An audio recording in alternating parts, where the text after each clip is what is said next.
மிக்க பெரியவர்களே,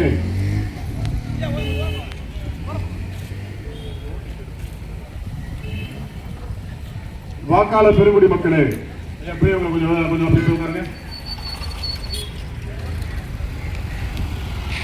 நடைமுறை இருக்கின்ற பூம்புகார்களுடைய சட்டமன்ற தேர்தலிலே நாம் மக்கள் இயக்கத்தின் சார்பில் அதனுடைய தலைவராக இருக்கக்கூடிய நான் வைரம் சின்னத்திலே போட்டியிடுகின்றேன். எனவே உங்களுடைய பொன்னான வாக்குகளை, மணியான வாக்குகளை உங்களுடைய சின்னமாக இருக்கக்கூடிய நாம் மக்கள் இயக்கக்கூடிய சின்னமாக இருக்கக்கூடிய வைரம் சின்னத்திலே முத்திரையிட்டு பெருவாரியான வாக்கு வித்தியாசத்தில் வெற்றி பெற செய்ய வேண்டுமாய் உங்களுடைய பாத கமலம் தொட்டு வேண்டி விரும்பி கேட்டுக் கொள்கிறேன். பெரியவர்களே, தாய்மார்களே, எதற்காக இன்றைக்கு நாம் மக்கள் இயக்கத்துடைய தலைவராக இருக்கக்கூடிய வழக்கறிஞர் சங்கமித்திரன் ஆகிய நான் இந்த மண்ணிலே மயிலாடுதுறை மாவட்டத்திலே இருக்கக்கூடிய பூம்புகார் தொகுதியிலே பொது தொகுதியிலே போட்டியிடுகிறேன். எதற்காக நாம் போட்டியிட வேண்டும்? ஒரு நீதி கேட்டு இந்த நெடும் பயணத்தை நான் தொடங்கி இருக்கின்றேன். இந்த மக்கள் மன்றத்திலே ஒரு நீதி கேட்டு இந்த நெடும் பயணத்தை தேர்தலிலே ஒரு ஜனநாயக பாதையிலே நம்முடைய இயக்கம் முதல் முறையாக 2026 ஒரு சட்டமன்ற தேர்தலை சந்திக்கின்றது. இப்படி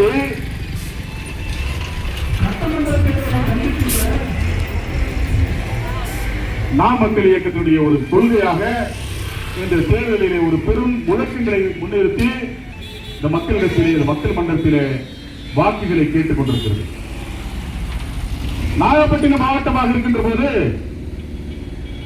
காரைக்கால் பகுதியை தாண்டி செல்ல வேண்டியிருக்கிறது என்று சொல்லி 10 லட்சம் மக்களுக்கு மேலாக மயிலாடுதுறை மாவட்டத்தில் இருக்கின்ற போது எதற்காக நாம் காரைக்கால் மாவட்டத்தை தாண்டி கடையோடியிலே இருக்கக்கூடிய நாகப்பட்டினம் மாவட்டத்திற்கு செல்ல வேண்டும் என்று சொல்லி மிகப்பெரிய அளவில் போராட்டங்கள் எல்லாம் நடத்தி பொதுமக்கள் போராடினார்கள், வணிகர்கள் போராடினார்கள், ஆசிரியர் பெருமக்கள் போராடினார்கள், மருத்துவர்கள் போராடினார்கள், வழக்கறிஞர்கள் போராடினார்கள். இப்படி எத்தனையோ எளிய மக்கள் எல்லாம் மயிலாடுதுறை மாவட்டத்தை கொண்டு வர வேண்டும் என்று சொல்லி நம்முடைய நாம் மக்கள் இயக்கம் உள்ளிட்ட பல்வேறு இயக்கங்கள், கட்சிகள் எல்லாம் அந்த போராட்டத்தை முன்னெடுத்து மயிலாடுதுறை மாவட்டத்தை நாம் கொண்டு வந்தோம். எல்லாருக்கும் ஒரு சந்தோஷம். மயிலாடுதுறை மாவட்டமாக மாறிவிட்டது. மயிலாடுதுறை தேனாறு ஓடும், மயிலாடுதுறை மாவட்டத்திலே பாலாறு ஓடும் என்றெல்லாம் மிகப்பெரிய அளவில் நாம் கனவு கண்டு மயிலாடுதுறை மாவட்டத்தை நாம் இங்கே கொண்டு வந்தோம்.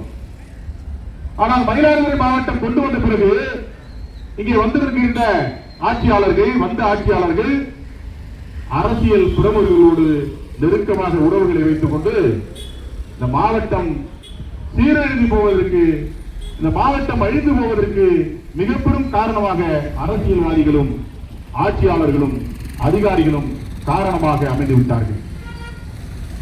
இன்றைக்கு பூம்புகார் தொகுதியில் இருக்கக்கூடிய எத்தனையோ கடற்கரை ஓரங்களில் இருக்கக்கூடிய எத்தனையோ கிராமங்களிலே மணல் கொள்ளையோ கொள்ளை என்று இரவு பகல் பாராது இந்த மண்கலங்களை எல்லாம் சுருண்டி இந்த மாவட்டத்தில் இருந்து அனைத்து மண்ணையும் நிறுத்திக் கொண்டு விட்டார்கள். நம்மளால் கணக்கிட்டு சொல்ல முடியாத அளவிற்கு அவ்வளவு ஆழமான பகுதிகளிலே அந்த மண் வளங்களை எல்லாம் சுரண்டி எடுத்து விட்டார்கள். 2 ஏக்கருக்கு பர்மிஷன் வாங்குறது, 1 ஏக்கருக்கு பர்மிஷன் வாங்குறது. ஆனால் பல 100 ஏக்கர்களிலே இந்த மண்ணை எல்லாம் மல்லி கோயம்புத்தூருக்கும், திருப்பூருக்கும், சென்னைக்கும், நம்ம உள் மாவட்டங்களுக்கும் இந்த ரோடு போடுற அந்த இடங்களுக்கெல்லாம் அந்த என்எல்சி சொல்லக்கூடிய தேசிய நெடுங்காலங்களிலே அந்த மண்ணை எல்லாம் கொட்ட வேண்டும் என்று சொல்லி ஒரு பொய்யான தன்னுடைய அதிகாரத்தை தவறாக பயன்படுத்தி அரசியல் பிரமுகர்களோ ஆளுங்கட்சியை சார்ந்திருக்கின்றவர்களோ எதிர்கட்சியை சார்ந்திருக்கின்றவர்களோ அதிகாரிகளும் ஒன்று சேர்ந்து இந்த மக்களையும் இந்த மக்களையும் பாழ்படுத்தி விட்டார்கள். ஆக இந்த மாவட்டத்தில் இருக்கக்கூடிய ஒரு தொகுதியாக 3 தொகுதி இந்த மாவட்டத்தை உள்ளடக்கிய தொகுதியாக இருந்தாலும் பூம்புகார் தொகுதி என்பது உலக நாடுகளில் எந்த நாட்டில் கேட்டாலும் அந்த பூம்புகார் தொகுதியில் ஒரு மிகப்பெரிய வரலாற்று நிகழ்வுகள் இருக்கின்றன. அப்படி பூம்புகார் தொகுதியை பாழ்படுத்துவதற்கு இந்த அரசியல் பிரமுகர்கள், அரசியல்வாதிகள், ஆளுங்கட்சியை சார்ந்திருக்கின்றவர்கள், எதிர்கட்சியை சார்ந்திருக்கின்றவர்கள் எல்லாம் ஒன்று சேர்ந்து இந்த மாவட்டத்துடைய மண்ணில் கிடைக்கக்கூடிய மணலில் தாது மண் கிடைக்கின்றன. இந்த தாது மண்களின் வளங்களை எல்லாம் சுரண்டி கொழுத்து விட்டார்கள். இதை தடுத்து நிறுத்த வேண்டும் என்பதற்காகத்தான் இன்றைக்கு நாம் மக்கள் இயக்கம் தொடர்ந்து களத்திலே நின்றிருந்தாலும் முதன்முறையாக தேர்தல் களத்திலே இன்றைக்கு ஜனநாயக பாதையிலே மக்களையும் மக்கள் மன்றங்களையும் சந்தித்துக் கொண்டிருக்கின்றது. இரண்டாவதாக கஞ்சா போதை. ஒரு காலத்தில் கஞ்சா என்பதெல்லாம் எங்கோ ஒரு மூலையில கிடைக்கும், ஏதோ ஒரு முறுக்குகள்ல கிடைக்கும். எங்கோ ஒருவன் அந்த கஞ்சாவை குடித்துக் கொண்டிருப்பான். யாரோ ஒருவன் ஏதோ ஒரு மூலையிலே, ஏதோ ஒரு மாவட்டங்களிலே, இந்த நாட்டினுடைய பகுதிகளில் எங்கோ ஒரு பாதையிலே கிடைக்கக்கூடிய கஞ்சா என்பது இன்றைக்கு மூளை முடுக்குகளுக்கெல்லாம் கிடைக்கிறது. மாணவர்கள் கஞ்சாவை பயன்படுத்துகின்ற ஒரு சூழல் இன்றைக்கு இந்த மாவட்டத்திலே உருவாகிவிட்டது. இந்த நாட்டினுடைய செல்வங்களாக இருக்கக்கூடிய இந்த மாநிலத்தினுடைய இந்த ஜனநாயக நாட்டிலே, இந்த நாட்டினுடைய ஜனநாயக தூண்களாக இருக்கக்கூடிய இந்த மாணவ செல்வங்கள் இன்றைக்கு கஞ்சா போதையிலே அடிமையாகி அவருடைய எதிர்காலங்களை பாழ்படுத்திக் கொள்கிறார்கள். அவருடைய வாழ்க்கையை இழந்து விடுகிறார்கள். இன்றைக்கு மிகப்பெரிய கஞ்சா என்பது, கஞ்சா கலாச்சாரம் என்பது பெரிய அளவில் இன்றைக்கு இந்த மாவட்டத்தில் இருக்கிறது. அதற்கு ஒரு சில காவல்துறை அதிகாரிகள், ஒரு சில அரசியல்வாதிகள், ஒரு சில ஆளுங்கட்சி பிரமுகர்கள் இவர்கள் எல்லாம் ஒன்று சேர்ந்து பணம் சம்பாதிக்க வேண்டும் என்பதற்காக இந்த மண்ணை, இந்த மக்களை, இளைஞர்களை, மாணவர்களை கஞ்சா போதைக்கு அடிமையாக்கி சீரழித்துக் கொண்டிருக்கிறார்கள்.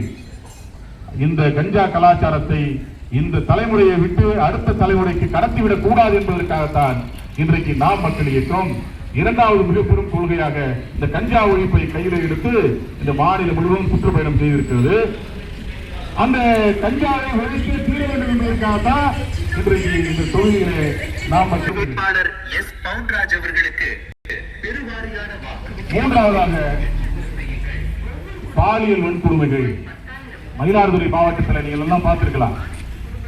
ஒரு 13 நபர்கள் ஒன்று சேர்ந்து ஒரு மாணவியை, ஒரு கல்லூரி மாணவியை இன்ஸ்டாகிராம் மூலமாக அழைத்து வந்து ஒரு வீட்டிலே, அந்த வீட்டுக்கு சொந்தக்காரன் வெளிநாட்டில் இருக்கிறான், அந்த வீட்டிலே அழைத்து வைத்து ஒரு பெரிய அளவிலே பாலியல் வன்கொடுமைகளை செய்திருக்கிறார்கள். இன்றைக்கு பாலியல் வன்கொடுமை என்பது இன்றைக்கு என்றோ ஒரு காலத்தில் கேள்விப்பட்டோம். பாலியல் வன்கொடுமை என்பது ஒரு நம்மளால் பார்க்க முடியாத, கேட்க முடியாத என்றோ ஒரு செய்தியாக இருந்தது. ஆனால் இன்றைக்கு பாலியல் வன்கொடுமை என்பது எல்லா இடங்களிலுமே இருக்கிறது. அதுக்கு வயது வித்தியாசமே இல்லை. 70 வயசு பெண்களாக இருக்க, பேரிளம் பெண்களாக இருக்கிறார்கள், குழந்தைகளாக இருக்கிறார்கள், இளைஞர்களாக இருக்கிறார்கள், இளம் பெண்களாக இருக்கிறார்கள். இன்றைக்கு பாலியல் வன்முறைகளுக்கு இன்றைக்கு நாம் எதிர்த்து போராட வேண்டும், எதிர்த்து களம் காட்ட வேண்டும் என்பதற்காகத்தான் இன்றைக்கு 4 நூற்றாண்டு காலத்திற்கு மேலாக பாலியல் வன்கொடுமைகளுக்கு எதிராக பல்வேறு போராட்டங்களை நடத்தியிருக்கிறது நம்முடைய நாம் மக்கள் இயக்கம். அது பாலியல் வன்கொடுமைகளுக்கு எதிராக, கஞ்சாவுக்கு எதிராக, மணல் மாஃபியாக்களுக்கு எதிராக, மணல் கொள்ளைக்கு எதிராக இன்றைக்கு இந்த மண்ணிலே நாம் மக்கள் இயக்கம்.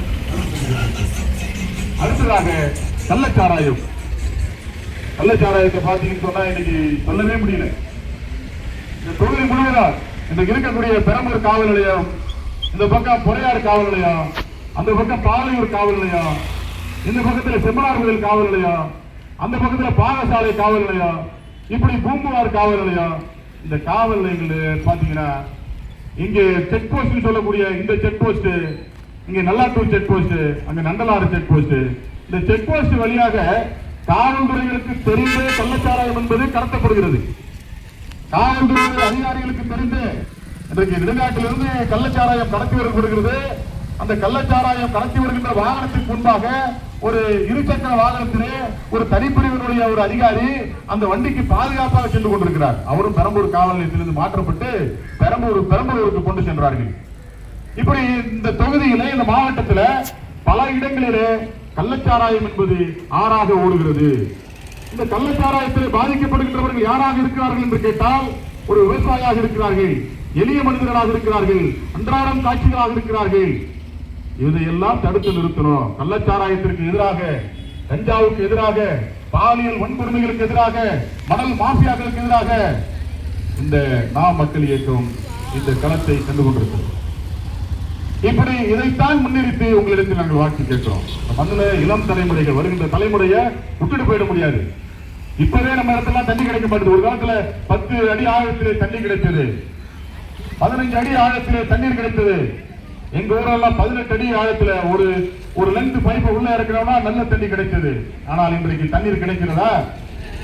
ஆக இதையெல்லாம் கருத்திலே கொண்டுதான் நாம் மக்கள் இயக்கம் என்பது இன்றைக்கு களம் காட்டுக் கொண்டிருக்கிறது. இதனை தொடர்ந்து ஒரு நீதி கேட்டு ஒரு நெடும் பயணத்தையும் நாம் ஆரம்பிச்சிருக்கிறோம். 2012 ஆரம்பிச்ச அந்த பயணம் இன்று வரை இந்த மண்ணிலே தொடர்ந்து கொண்டிருக்கிறது. ஆவிகை கரை என்று சொல்லக்கூடிய அந்த ஊர்ல, படுகைக்கு பக்கத்துல ஒரு ஊர் இருக்கிறது. அந்த ஆவிகை கரையில ஒரு வன்னியர் சமூகத்தை சேர்ந்திருக்கின்ற குணசேகரன் என்பவர் இருக்கிறார். அவருக்கு ஒரே பையன். அந்த பையனுடைய பேரு குணசீலன். மக்கள் மன்றங்களை இதையெல்லாம் நாங்கள் பதிவு செய்யணும். ஒரே பையன் ஏவிசி காலேஜினுடைய மாணவன், ஏவிசி பாலிடெக்னிக் கல்லூரியிலே படிக்கக்கூடிய ஒரு மாணவன், ஒரே பையன். அந்த வீடு என்பது அவருடைய வீடு. அந்த இளைஞன், அந்த மாணவன் ஒரு தேர்தல் காலங்களிலே கொலை செய்யப்படுகிறான். அந்த கொலை என்பது யாரால் நிகழ்த்தப்பட்டதுன்னு சொன்னீங்கன்னா, அன்றைக்கு அனைத்து இந்திய அண்ணா திராவிட முன்னேற்ற கழகத்தில் சட்டமன்ற உறுப்பினராக இருந்த பவுன்ராஜ் அவர்களும், பெரம்பூர் காவல் நிலையத்தில் ஆய்வாளராக பணியாற்றிய நாயகடி நாகராஜன் என்பவர் சேர்ந்து அந்த இளைஞனை, அந்த மாணவனை ஒரு தேர்தல் களத்திலே கொலை செய்து விடுகிறார்கள். இந்த கொலை எங்க நடக்குதுன்னு கேட்டீங்கன்னா, அவங்களுடைய வீடு இருக்கக்கூடிய படுகையில, ஆவிரி கரையில இருக்கக்கூடிய அந்த கரை என்பது காரைக்கால் பகுதியும், இந்த கரை என்பது தமிழ்நாட்டு பகுதியும் குறிக்கக்கூடிய இடத்துல தமிழ்நாட்டிலே கொலையை செய்து காரைக்கால் பகுதியிலே தூக்கி வீசி விடுகிறார்கள். அந்த வழக்கு எல்லாம் தமிழ்நாட்டிலே நடக்கல. அந்த வழக்கு என்பது நெடுங்காடு காவல் நிலையத்திலே வழக்குகள் பதிவு செய்யப்பட்டு அந்த வழக்குகளை ஒன்றுமில்லாமல் ஆக்கி விட்டார்கள். கல்லாலை பகுதியில் இருக்கக்கூடிய சமூக ஆர்வலர்கள் அந்த பையனுடைய கொலைக்கு, அந்த பையனுடைய, அந்த இளைஞனுடைய இறப்பிற்கு நீதி கேட்டு நிறைய போஸ்டர்கள் அடித்து கொண்டிருந்தாங்க. ஒரு மாணவன், ஒரே பையன் குணசேகரன் என்பவருடைய மகன் குணசீலன், ஏவிசி கல்லூரியுடைய மாணவன். அந்த மாணவனை அரசியல் காரணங்களுக்காக கொலை செய்தவர் இன்றைக்கு அனைத்து இந்திய அண்ணா திராவிட முன்னேற்ற கழகத்தில் இருக்கக்கூடிய மாவட்ட செயலாளர் பவுன்ராஜ், அன்றைக்கு சட்டமன்ற உறுப்பினர், ஆளுங்கட்சியாக இருந்த சட்டமன்ற உறுப்பினர், அந்த கொலை செய்து விடுகிறார்கள். அப்படி கொலை செய்யப்பட்டிருக்கிற கொலையாளிகளை எதிர்த்து, அந்த கொலைக்கு காரணமாக இருக்கக்கூடிய அந்த காரணமானவர்களை எதிர்த்து நான் தான் போராட்டம் நடத்தேன். 2012 நாயகடி Nagarajan inspector of police Perambur அவர்களையும் அன்றைக்கு இருந்த பவுன்ராஜ் அவர்களையும் எதிர்த்து 2012 நான் தான் போராட்டம் நடத்தினேன். அன்னைக்கு சப் கலெக்டரா இருந்தவர், நம்ம ஊர்ல மாவட்டம் கிடையாது, நாகப்பட்டினம் மாவட்டம். அன்றைக்கு சப் கலெக்டர் தான் மயிலாடுதுறை, நமக்கு ரத்தனசாமின்னு சொல்லிட்டு சப் கலெக்டர். அந்த சப் கலெக்டர் கிட்ட ஒரு போராட்டத்தை நடத்தி ஒரு மனுவை கொடுத்து, இவர்களுக்கு கொலைக்கு காரணமான குணசேகரன் மகன் குணசீலனுடைய கொலைக்கு காரணமாக இருக்கக்கூடிய இன்ஸ்பெக்டர் ஆஃப் போலீஸ் நாகராஜன் அவர், நாயகடி நாகராஜன் அவர்களையும், அன்றைக்கு அனைத்து அண்ணா திராவிட முன்னேற்ற கழகத்தில் பூம்பாவூருடைய சட்டமன்ற உறுப்பினராக இருந்த பவுன்ராஜ் அவர்கள் மீது நீங்கள் நடவடிக்கை எடுக்க வேண்டும் சொல்லி பெரிய அளவிலே ஒரு போராட்டம் நடத்தி அந்த கொலைக்கு நீதி கேட்டார். இப்படி நீதி கேட்டதோட விளைவாக பவுன்ராஜ் அவர்கள் இன்றைக்கெல்லாம் நான் நல்லவன் வல்லவன், எனக்கெல்லாம் ஓட்டு போடுங்க, நான் உங்களுக்கு எல்லாத்தையும் செஞ்சு கொடுக்கிறேன்னு சொல்லிட்டு உங்களிடத்திலே வாக்கு கேட்டு வந்து கொண்டிருக்கின்ற பவுன்ராஜ் அவர்கள் கூலி படைகிட்ட இந்த பயிர் எல்லாரும் நான் சொல்லியிருக்கிறேன். நெடுங்காட்டில் இருக்கிறவன், வேலம்புதுகுடியில் இருக்கிறவன், நாகப்பட்டினத்தில் இருக்கிறவன், அந்த திருநள்ளாறுல இருக்கிறவன், அதுக்கு பக்கத்தில் பேரளத்தில் இருக்கிறவன், இத்தனை கூலி படைகள் 15 லட்சம் ரூபாய் பணத்தை கொடுத்து எங்க அக்கா வீட்டுக்கு போகின்ற அந்த எரவாஞ்சேரி கிராமத்திலே வைத்து என்னை 6 நபர்கள் கொண்ட கூலிப்படைகள் என்னை வெட்டினார்கள். இங்க இருக்கிற துரோகிகள்லாம் இருக்கிறான், நிறைய துரோகிகள் இந்த சக்கரமதில் இருக்கிறான். இவர்களை எல்லாம் மீறி 6 நபர்கள் கொண்ட ஒரு கூலிப்படை என்னை கொலை செய்ய முயற்சித்தார்கள். இன்னைக்கு கூட இந்த நீதி கேட்டு இந்த பிரச்சாரத்தை தொடங்குகின்ற போது எந்த இடத்துல பவுண்டராஜியம் அந்த கூலிப்படையை சேர்ந்து என்னை எந்த இடத்துல எரவாஞ்சி கிராமத்தில் கொலை செய்ய முயன்றார்களோ அப்படி கொலை செய்ய முயன்ற அந்த இடத்திலேதான் என்னுடைய பிரச்சார வாகனம் என்பது ஆரம்பிக்கப்பட்டது. என்னுடைய பிரச்சாரத்தை எங்கே தொடங்கினேன் என்று கேட்டால், எங்கே பவுண்டராஜ் அவர்கள் கூலிப்படைகளை வைத்து என்னை கொலை செய்ய முயற்சித்தாரோ அந்த இடத்திலிருந்து என்னுடைய பிரச்சார பயணம் தொடங்கியது. இனி 12 வருடங்களாக நடந்து கொண்டிருக்கிற வழக்கில் என்னை கொலை செய்கின்ற முயற்சிக்கின்ற போது பெரம்பூர் காவல் நிலையத்தில் 274/2012 சொல்லக்கூடிய ஒரு கொலை முயற்சி வழக்கு பவுண்டராஜ் மீது போடப்படுகிறது. கேட்கிறோம், பவுண்டராஜை எதிர்த்துதான் அந்த மண்ணிலே போராட்டம் நடத்துகிறேன். பவுண்டராஜை எதிர்த்துதான் இன்றைக்கு இந்த மண்ணிலே வாக்குகள் உங்களிடத்திலே கேட்டுக் கொண்டிருக்கிறேன். நான் ஜெயிக்கிறேன் தோக்குறேன் அதெல்லாம் எங்களுக்கு முக்கியம் இல்லை. இந்த மண்ணுக்காகவும் மக்களுக்காகவும் ஜெயித்தாலும் தோற்றாலும் இந்த மண்ணிலே நாங்கள் போராடி கொண்டே இருப்போம். இந்த மக்களுக்காக நின்று கொண்டே இருப்போம். இந்த மக்களுடைய பாதுகாப்பை உறுதி செய்து கொண்டே இருப்போம். கள்ள கஞ்சாவுக்கு எதிராக போராடி கொண்டே இருப்போம். கள்ளச்சாராயத்திற்கு எதிராக போராடி கொண்டே இருப்போம். பாலியல் வன்கொடுமைகளுக்கு எதிராக போராடி கொண்டிருப்போம். இந்த சமூக விரோத சக்திகளுக்கு எதிராக போராடி கொண்டே இருப்போம். அப்படி சமூக விரோத சக்திகளாக இருக்கக்கூடிய பவுண்டராஜை எதிர்த்துதான் இந்த மண்ணிலே இன்றைக்கு நான் வைரம் சின்னத்தில் நின்று உங்களிடத்திலே வாக்குகள் கேட்டுக் கொண்டிருக்கிறேன். நான் செத்து போயிருந்தேன்னா இன்னைக்கு 13-14 வருஷம் ஆயிருக்கும். அன்றைக்கு ஆட்சி அதிகாரத்திலே திமிரிலே இருந்த பவுண்டராஜ் அன்றைக்கு அந்த வழக்கையே இன்னைக்கு நான் உயிரோடு இருக்கின்ற போது இந்த வழக்கையை ஒன்றும் செய்ய முடியாத ஒரு சூழ்நிலையை வைத்திருக்கிற அந்த பவுண்டராஜ் நாங்கள் செத்து போயிருந்தோம்னா என்ன நடந்திருக்குங்கிறதெல்லாம் நீங்க சற்று சிந்தித்து பாருங்க. அதை இப்படி ஒரு மக்களை சாதி ரீதியாக, ஒரு மக்களை மதம் ரீதியாக, ஒரு மக்களை பிரிவுபடுத்தி பிளவுபடுத்தி ஒரு அரசியல் செய்து கொண்டிருக்கிற இந்த பவுண்டராஜுடைய முகங்களை, உண்மை முகங்களை கிழித்தெறிய வேண்டும் என்பதற்காகத்தான் இந்த மண்ணிலே இன்றைக்கு நாங்கள் எல்லாம் வைரம் சின்னத்திலே நின்று வாக்குகளை கேட்டுக் கொண்டிருக்கிறோம். இந்த வாக்கு கேட்கின்ற போதெல்லாம் உண்மை முகங்களை தேடி அறிய வேண்டும் என்பதற்காகத்தான் இதையெல்லாம் நாங்கள் சொல்லிக்கிட்டு இருக்கிறோம். இது மட்டும் இல்ல,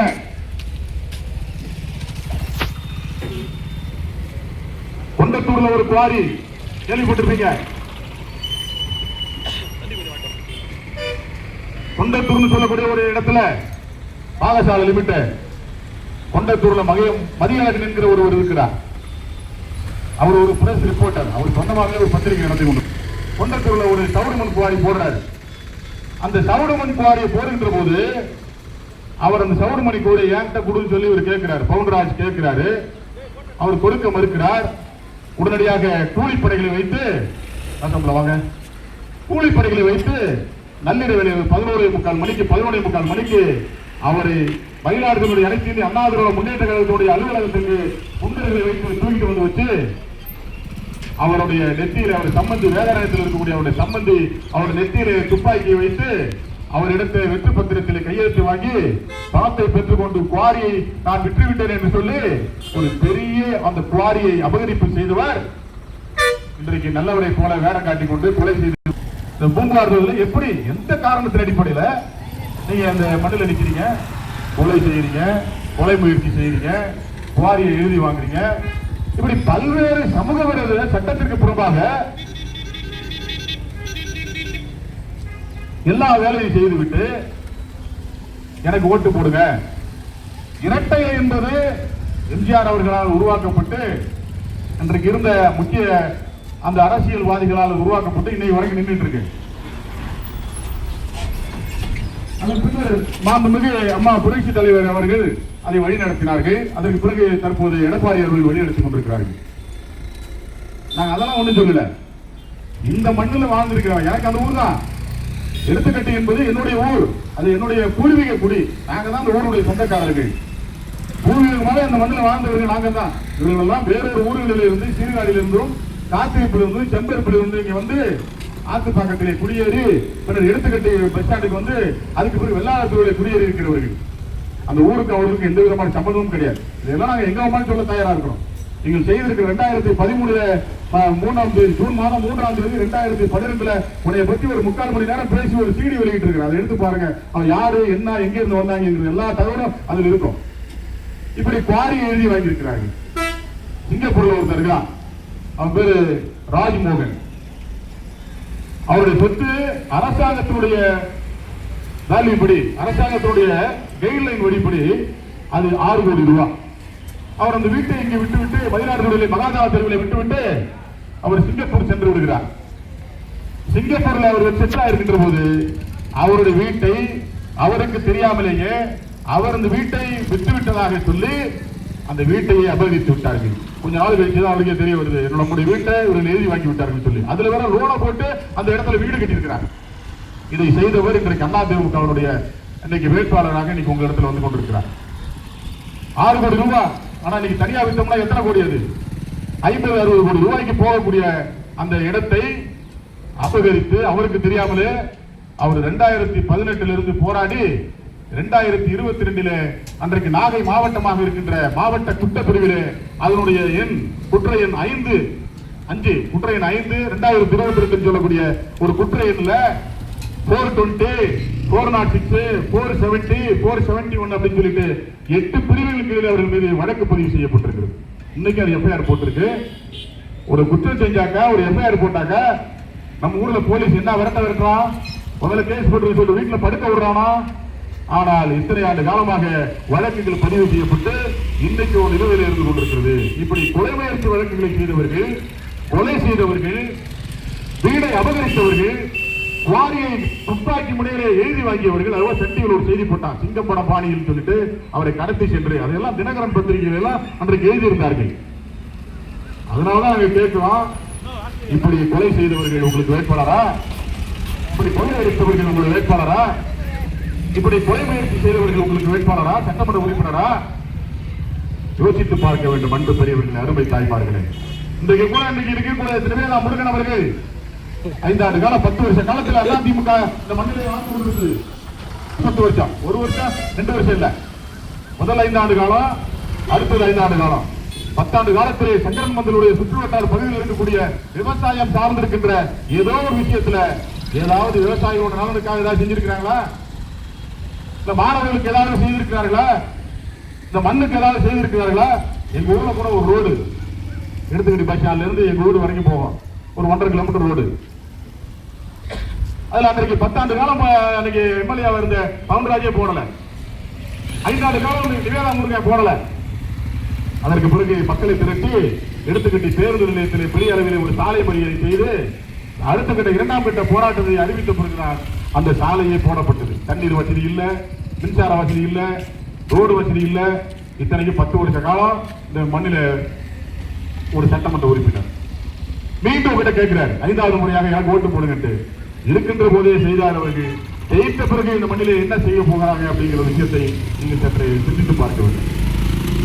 அதுக்கு பிறகு 5 ஆண்டு காலம் திராவிட முன்னேற்ற கழகம் வருகிறது. அவர்கள் என்ன செஞ்சிருக்கிறாங்க? இந்த சங்கரமந்திரி பக்கத்துல இங்க ஒரு கட்டை கட்டி வச்சிருப்பாங்க, பாத்தீங்கன்னா அது ஒரு கம்பெல்லாம் ஊனி வச்சிருப்பாங்க. இந்த பஸ் போற இந்த சாலையில இடது பக்கத்துல ஒரு சின்ன ஒரு சிமெண்ட் கட்டை கட்டி வச்சிருப்பாங்க.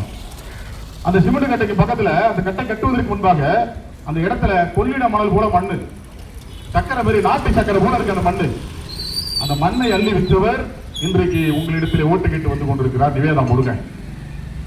அந்த மண்ணை அள்ளி ஒரு டிப்பர்ல வச்சு இரவு பகலாக அந்த மண்ணை அள்ளி அள்ளி கொண்டு போறாங்க. நீங்க வாய்க்கால நீங்க போகும்போது பார்க்கலாம், அந்த 2 பக்கத்துலையும் பாத்தீங்க அப்படின்னு சொன்னா இங்க ஒரு கம்பு ஊனப்பட்டிருக்கோம். நீங்க கான்ட்ராக்ட் எடுத்தீங்க, கட்டை கட்டுனீங்க, அந்த சாலையை சரி செய்திருக்க வேண்டுமா வேண்டாமா? இந்த சாலையை சரி செய்திருக்க வேண்டாமா? நாங்களே அன்னைக்கு மனு கொடுக்கிறோம் கலெக்டர்கிட்ட. மழை காலங்களாக இருக்கிறது, ரோடு சரியில்லாம போடாம வச்சிருக்காங்க, இது உடனடியாக நீங்க பார்த்து இதை சரி செய்ய வேண்டும் என்று சொல்லி அன்னைக்கு மகாபாரதி கிட்ட போயிட்டு நாங்க மனு கொடுக்கிறோம். அதுக்கு பிறகு வந்திருக்கிற இந்த கலெக்டர்கிட்ட மனு கொடுக்கிறோம். இன்று வரை அது சரி செய்யப்படவில்லை. ஆனால் அங்க இருந்த அன்றைக்கு பல கோடிக்கு அந்த மண் அந்த இடத்துல இருந்த மண்ணெல்லாம் அள்ளிட்டாங்க. அப்படி அள்ளி போன மண்ணெல்லாம் மண்ணை அள்ளிட்டு போனவருடைய டிப்பர் யாரோட டிப்பர்னு கேட்டீங்கன்னா அந்த டிப்பர் முழுவதும் நிவேதா முருகனுக்கு சொந்தமான டிப்பர். எங்கே அந்த மண்ணை அள்ளி கொண்டு எங்கே அள்ளி சென்று கொண்டிருக்கிறார்கள் சொல்லி நான் தான் பேஸ்புக்ல லைவ் போட்டு அந்த வண்டி பின்னாடியே போயிட்டு இருக்கிறேன். அது பவுண்டராஜுடைய காலவாய்க்கு எடுத்துக்கட்டி மாங்குடியில் இருக்கக்கூடிய காலவாயிலை மண் எடுத்துக் கொண்டிருக்கிறார்கள். மண் எடுக்கிறது வண்டி யாரோட கேட்டீங்கன்னா நிவேதா முருகனுடைய டிப்பரு. அள்ளி கொண்டு கொற்ற இடம் எதுன்னு கேட்டீங்கன்னா அங்க எடுத்துக்கட்டி மாங்குடியில் இருக்கக்கூடிய அந்த பவுண்டராஜுடைய காலவாய் செங்கல் சூளைக்கு மண் எடுத்து கொண்டிருக்கிறார்கள். இந்த திமுக காரர்களை பார்த்து நான் கேட்கிறேன், நீங்களா 1000 கோடி ரூபாய்க்கு உங்களுடைய வேட்பாளர் நிவேதா முருகன் அவர்கள் தான் யாருக்கு கான்ட்ராக்ட் கொடுத்திருக்காரு? நிவேதா முருகன் அவர்கள் 1000 கோடி ரூபாய்க்கு கான்ட்ராக்ட் கொடுத்தது யாருக்கு கொடுத்திருக்காங்க? திமுகவுடைய மாவட்ட செயலாளர் இருக்கக்கூடிய நிவேதா முருகன் அண்ணா திமுகவுடைய மாவட்ட செயலாளர் இருக்கக்கூடிய பவுண்டராஜி கொடுத்திருக்கிறாரு. ஒரு காலத்துல அண்ணன் நம்ம அண்ணா கருணாநிதி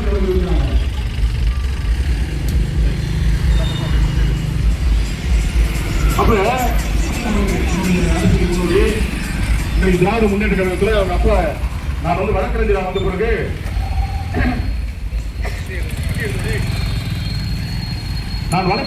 பிறகு அண்ணன் KS அவர்கள் அப்பா இருக்காங்க இல்லையா, அவங்களுடைய இடத்துல அண்ணனுடைய ஆவின் பாலத்துக்கிட்ட அன்னைக்கு ஒரு பூக்கடை இருக்கும். அந்த பூக்கடையில அண்ணன் அப்பா உட்கார்ந்துருக்கிறாங்க. பொது வெளியில எல்லாரும் மக்கள் என்னை பார்க்கிறார்கள். நான் வழக்கறிஞர் ஆன பிறகு அவருடைய காலிலே விழுந்து ஆசீர்வாதம் வாங்கியவர். அப்படி திராவிட முன்னேற்ற கழகத்திலே நாங்கள் எல்லாம் பணியாற்றி இருக்கிறோம். அண்ணனுக்கு தெரியும், JM பாப்பா காலத்திலே நாங்கள் திமுகவுக்கு வேலை செஞ்சிருக்கிறோம். JM பாப்பா ஜெயிச்சு விட்டார் பாப்பான்னு சொல்லிட்டு ஒரு கோஷத்தை கலைஞர் தான் அந்த பேரை வச்சாரு, JM பாப்பான்னு சொல்லிட்டு. அவருடைய உண்மையான பெயர் யாருக்கும் தெரியாதீங்க, ஜமால் முஹைதீன் பாப்பா. இந்த ஜமால் முஹைதீன் பாப்பாங்கிற ஒரு பேர்ல ஒருத்தர் திருடா இருக்கிறான், அதனால உன்னை நிக்க வைக்க முடியாதுன்னு சொல்லிட்டு அன்றைக்கு நம்முடைய முத்தமிழ் கலைஞர் அவர்கள் அவருக்கு JM பாப்பான்னு சொல்லி வச்சார். எப்படி MM சித்திக்குன்னு சொல்லிட்டு முகமது சித்திக்குங்கிறது MM சித்திக்கு மாத்தினாரோ அதுபோல அன்றைக்கு JM பாப்பா காலத்துல அன்றைக்கு ஜமால் முஹைதீன் பாப்பா என்று சொல்லக்கூடிய பெயரை JM பாப்பா என்று வைத்தார்கள். அன்னைக்கு அண்ணன் கருணாநிதி அவர்கள் எல்லாம் இருக்கின்ற போது நாங்கள் எல்லாம் அன்னைக்கு ஓட்டு கேட்டோம். திமுகவுக்கு திராவிட முன்னேற்ற கழகத்துக்கு ஓட்டு கேட்டோம். JM பாப்பா ஜெயிச்சு விட்டார் பாப்பா, உண்மையிலே அவர் தோற்று போயிட்டார். அன்னைக்கு அவரை எதிர்த்து போட்டியிட்டவர் அண்ணன் என் விஜயபாலன் அவர்கள். விஜயபாலன் வந்து ஓட்டு கேட்கின்ற போது நாங்கள் சொன்னோம், வந்தாரு JM பாப்பா பாலாட்டி பார்த்தாரு விஜயபால, இதுதான் நடக்காது, ரெட்டை இலை ஜெயிக்காதுன்னு சொல்லிட்டு. அன்னைக்கு இன்றைக்கு வந்திருக்கிற மாவட்ட செயலாளர்கள் அன்னைக்கு அந்த கட்சியில் இருந்தார்களா என்ன தெரியாது. திராவிட முன்னேற்ற கழகத்தில் இருக்கக்கூடிய நிவேதா முருகன் தான் நாங்கள் எல்லாம் அன்றைக்கு திராவிட முன்னேற்ற கழகத்தில் ஓட்டு கேட்கின்ற போது, திராவிட முன்னேற்ற கழகத்தை பாதுகாக்கின்ற போது, அதற்காக வேலை செய்கின்ற போது இன்றைக்கு இருக்கக்கூடிய நிவேதா முருகன் எல்லாம் வெளிநாட்டில் வேலை செய்து கொண்டிருந்தார்கள். இன்னைக்கு அன்னைக்கு திமுகவில் இருக்கக்கூடியவர்கள் அதிமுக தவறு செய்தால் திமுக சுட்டிக்காட்டும், திமுக தவறு செய்தால் அதிமுக சுட்டிக்காட்டும். ஆனால் இன்னைக்கு இருக்கக்கூடிய நிவேதா முருகன் பவுன்ராஜோடு சேர்ந்து கொண்டு நிவேதா முருகனோடு சேர்ந்து கொண்டு மிகப்பெரிய அளவில் இன்றைக்கு மணல் கொள்ளைகளை அடித்துக் கொண்டிருக்கிறார்கள். கான்ட்ராக்ட்ல கமிஷன் வாங்குவதற்கு 2 பேரும் யார் வீட்டில் கொடுத்தாங்க எடுத்து பாருங்க, பேப்பர்ல இருக்கு, என்ன ஆர்டிஐல போட்டு பாரு, ரைட் டு இன்ஃபர்மேஷன் ஆக்ட்ல எடுத்து பாரு, எத்தனை ஆயிரம் கோடி ரூபாய் திராவிட முன்னேற்ற கழகத்தில் இருக்கக்கூடிய மாவட்ட செயலாளர் இருக்கக்கூடிய நிவேதா முருகன் அவர்கள் எத்தனை ஆயிரம் கோடி பவுன்ராஜ் அவர் ஒரு அதிமுகவுடைய மாவட்ட செயலாளர் அவருக்கு கொடுத்திருக்கிறார். ஆக இவர்கள் 2 பேருமே கூட்டு சேர்ந்து கொண்டு மணலை கொள்ளையடித்து விட்டார்கள். இந்த மண் சார்ந்திருக்கின்ற வளங்களை பாழ்படுத்தி விட்டார்கள். இந்த மண்ணையும் மக்களையும் வீழ்த்தி விட்டார்கள். அதனாலதான் நாங்க இவருடைய முகங்களை எல்லாம் இந்த மக்கள் மன்றத்திலே தோல்விக்க வேண்டும், முகத்தை எல்லாம் தீர்த்திருக்க வேண்டும் என்பதற்காகத்தான் இன்னைக்கு நாங்கள் இந்த மண்ணிலே இவையெல்லாம் பிரச்சாரம் செய்து கொண்டிருக்கிறோம்.